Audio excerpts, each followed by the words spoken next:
Same ಇದೇ ಥರ ಇರುತ್ತೆ. ವಾಶ್ ಮಾಡ್ತಾ ಹೋಗ್ತಾ ಒಂದು ಗಾಡಿ ಕರೆಕ್ಟಾಗಿ 20 ನಿಮಿಷ ಮುಗಿತು. ನೋಡ್ತಾ ಐಟೇ ಮಾಡ್ತಾರೆ ನಮ್ಮ ಫ್ರೆಂಡ್ಸು, ತೋರಿಸ್ತೀನಿ ಈ ಥರ ಮಾಡೋದಾದ್ರೆ ಮಾಡ್ತೀನಿ ಅಂತ.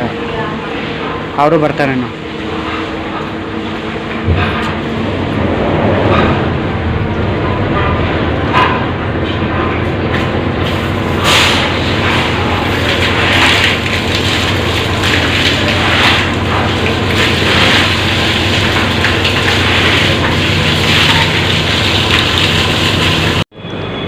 ಅಷ್ಟೇ.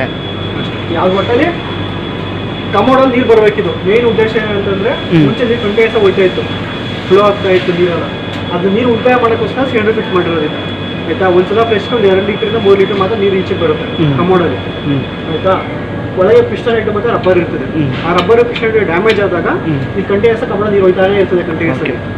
ಅಂದರೆ ಇದು ಪ್ಯೂರಿಟಿ ನೀರ ಇಲ್ಲ ಇದು ಇದ್ರ ನೀರ ಅದು ಫಿಲ್ಟರ್ ಆಗಿರುತ್ತೆ ಅಂತ. ಮೇಲೆ ಫಿಲ್ಟರ್ ಕೊಟ್ಟಿರ್ತಾರೆ, ಫಿಲ್ಟರ್ ಆಗಿ ಬರುತ್ತೆ. ಯಾಕಂದ್ರೆ ನಾರ್ತ್ ಸೈಡಲ್ಲೆಲ್ಲ ಉಪ್ಪು ನೀರು ಮತ್ತೆ ಕಲ್ಲು ಮಣ್ಣು ನೀರುಗಳು ಜಾಸ್ತಿ. ಮೇಲೆ ಫಿಲ್ಟರ್ ಇರ್ತದೆ, ಫಿಲ್ಟರ್ ಆಗಿ ನೀರು ಒಳಗೆ ಬರುತ್ತೆ ಆಯ್ತಾ. ಒಳಗೆ ಬಂದು ಪಿಸ್ಟನ್ ಮೂವ್ಮೆಂಟ್ ಆಗ್ಬೇಕಾದ್ರೆ ಒಂದು 3-4 ತಿಂಗಳು ಆದ್ಮೇಲೆ ಸಮೀತದೆ ರಬ್ಬರ್ಗಳು ಮತ್ತೆ ಪಿಸ್ಟನ್ ಸಮದಾಗ ಇಲ್ಲಿ ಕಂಟಿನ್ಯೂಸ್ ವಾಟರ್ ಹೊಂದೈತದೆ. ಅದು ಸಮದಾಗ ಅಂತದ್ನ ಐಡೆಂಟಿಫೈ ಮಾಡಿ ಕಮೋಡಿ ಅದು ನೀರು ಹೋಗುತ್ತೆ ಅಂತದ್ನ ಸಿಲಿಂಡರ್ ಬಿಚ್ಕೋಬೇಕು. ನಟ್ಟು ಬಟ್ಟಿ ಇರುತ್ತೆ, 2 ತೆಗಿತಾರೆ ಸಿಲಿಂಡರ್ ಓಪನ್ ಆಗುತ್ತೆ. ಸಿಲಿಂಡರ್ ತಗೊಂಡು ನಮ್ಮ ಆಫೀಸ್ ತೋರಿಸ್ತೀನಿ ನಿಮಗೆ. ನಮ್ಮ ಆಫೀಸಲ್ಲಿ ತಗೊಂಡ್ಬಂದು ಒಳಗೆ ಪಿಸ್ಟನ್ ಐಟಮ್ ಮತ್ತೆ ರಬ್ಬರ್ ಚೇಂಜ್ ಮಾಡಿ ಅಲ್ಲೊಂದು ಸಲ ಚೆಕ್ ಮಾಡಿ ಮತ್ತೆ ತಗೊಬಂದು ಇಲ್ಲಿ ಫಿಟ್ ಮಾಡಬೇಕು. ಅಲ್ಲಿ ಫಿಟ್ ಮಾಡಬೇಕು. ಈ ಥರ ಓಡಿಸ್ತೀವಿ.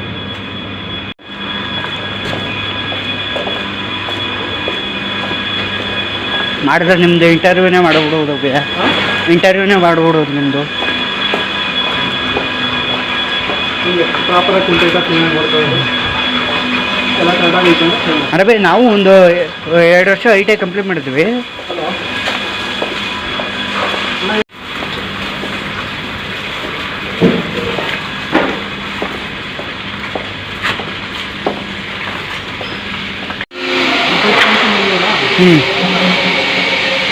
ಹೋಗ್ತದಲ್ಲ ಕಮೋಡೊಳಗೆ ಹಾಕ್ಬಿಟ್ಟು ಪಾವ ಕೊಟ್ಟರೆ ಒಳಗಿರೋದಲ್ಲೇ ಎಳ್ಕೊಳ್ಳುತ್ತೆ. ಇಲ್ಲಿ ಕಸ ಸ್ಟೋರ್ ಆಗುತ್ತೆ, ಕಸ ಸ್ಟೋರೇಜ್ ಆಗುತ್ತೆ. ಕಸ ಸ್ಟೋರೇಜ್ ಆಗುತ್ತೆ, ನೀರು ಮಾತ್ರ ಈ ಕಡೆ ಸ್ಟೋರ್ ಆಗುತ್ತೆ. ಮಧ್ಯೆ ಜಾಲರಿ ಐತೆ, ಜಾಲರಿಯಿಂದ ನೀರು ಈಚೆಗೆ ಬರುತ್ತೆ, ಕಸ ಮಾತ್ರ ಈ ಸ್ಟೋರ್ ಆಯ್ತದೆ ಆಯ್ತಾ. ವಾಲ್ ಎತ್ತಿತ್ತು ಅಂತಂದ್ರೆ ಇಲ್ಲಿರೋ ನೀರು ಮಾತ್ರ ಈಚೆಗೆ ಹೋಗುತ್ತೆ, ನೀರು ಮಾತ್ರ ಆಚೆ ಹೋಗುತ್ತೆ. ರಿವರ್ಸ್ ಕೊಡಬೇಕು, ರಿವರ್ಸ್ ಕೊಟ್ಟರೆ ಇಲ್ಲಿರೋ ನೀರೆಲ್ಲ ಈಚೆಗೆ ಹೋಗುತ್ತೆ. ಫಸ್ಟ್ ಫಾರ್ವರ್ಡು ಕಸ ಎಲ್ಲ ಇಲ್ಲಿ ಸ್ಟೋರ್ ಆಯ್ತದೆ, ವಾಲ್ ಎತ್ತಬೇಕು, ರಿವರ್ಸ್ ಕೊಟ್ಟರೆ ಬೇರೆ ನೀರು ಮಾತ್ರ ಈಚೆಗೆ ಹೋಗುತ್ತೆ. ಮತ್ತೆ ಟ್ಯಾಂಕ್ ಒಳಗೆ ಬಿಡಬೇಕು. ಹಾಂ ಸರ್, ಇಲ್ಲೇ ಕೆಲಸ ಮಾಡೋಂಥದ್ದು. ಇದು 5 ವರ್ಷದ ಇರುತ್ತೆ. ಈಗ ಇವರೆಲ್ಲ ಇದು ಮಾಡಿರ್ತಾರೆ, ವೀಲ್ ಚೇಂಜು ಟಚ್ ಚೇಂಜ್ ಎಲ್ಲ ಮಾಡಿರ್ತಾರೆ. ನಾವು ಇದೆಲ್ಲ ಕೆಲಸ ಆದಮೇಲೆ ಅಲ್ಲಿ ತಗೊಂಡು ಕಸ್ಟಮರ್ ತೋರಿಸ್ತೀವಿ.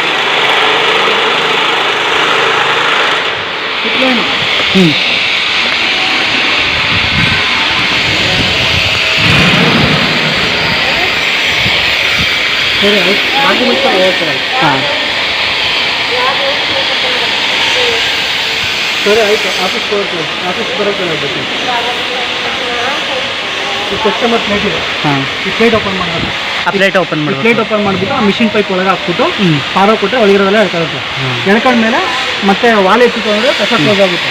ಕಸ ಕ್ಲೋಸ್ ಆದಮೇಲೆ ನೀರು ಮಾತ್ರ ಹೋಗ್ಬಿಡೋದು. ಓಕೆ, ಇದೊಂದು ಕೆಲಸ, ಟ್ಯಾಂಕ್ ವಾಷಿಂಗ್ ಒಂದು ಕೆಲಸ, ಸಿಲಿಂಡರ್ ಒಂದು ಕೆಲಸ ತೋರಿಸಿದ್ಮೇಲೆ ಒಂದು ಕೆಲಸ, ಇಷ್ಟು ಕೆಲಸ ಇರುತ್ತೆ ಆಯಿತಾ. ಈ ಥರ ಇದ್ದರೆ ಕರೋಡ್ ಆಗೈತೆ, ರಬ್ಬರ್ ಡ್ಯಾಮೇಜ್ ಆಗೈತೆ ಅಂತ ಈ ಥರದ ತೆಗೆದು ಈ ಥರದ್ದು ಹಾಕಿ ಇಲ್ಲಿಗೊಂದು ರಬ್ಬರ್ ಹಾಕಿ ಇದರೊಳಗೆ ಫಿಕ್ಸ್ ಮಾಡಿ ಮಾಡಬೇಕು.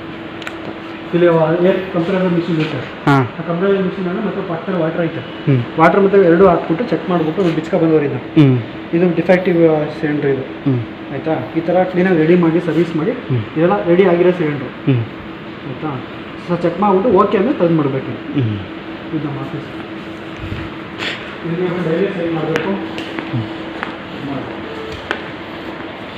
ಅಂತಂದರೆ ಡಾಕ್ಯುಮೆಂಟ್ಸ್ ಕೊಡಿ, ರಿಜಿಸ್ಟ್ರೇಷನ್ ಕಳಿಸ್ತೀನಿ.